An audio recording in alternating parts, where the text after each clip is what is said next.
আজকে আমি কোনো ফানি ভিডিও বানাতে আসিনি।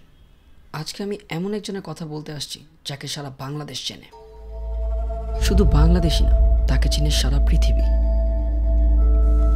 আমি মুক্তিযোদ্ধাদের দেখিনি, তাদের কথা শুনেছি,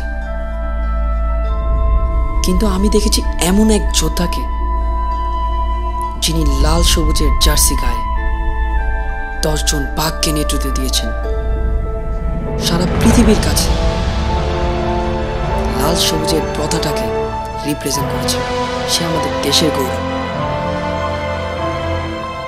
তিনি আমাদের মাশরাফি বিন মুর্তজা। 7-8টা সার্জারির পরেও তাকে কেউ হার মানাতে পারেনি। বাংলাদেশের মানুষের ভালোবাসা তাকে আবারও জাগিয়ে তুলেছে। আবারও সেই জার্সি গায়ে দেখেছে সবাই তাকে মাঠে। তিনি আমাদের বাংলার বাঘ, আমাদের দেশের গৌরব, সারা পৃথিবীর গৌরব। এরকম একজন ক্যাপ্টেনকে আমরা সবাই ভালোবাসি। We love you, Mashrafe. We will miss you. টি-20-র ম্যাচে লাল সবুজের জার্সি গায়ে দিয়ে তোমাকে হয়তোবা আর দেখব না।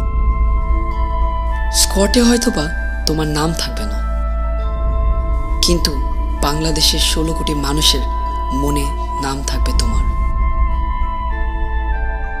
যেমন আজ পর্যন্ত মুক্তিযোদ্ধাদের স্মরণ করা হয়, তেমন তোমার নামও স্মরণ করা হবে বাংলাদেশের শেষ পর্যন্ত।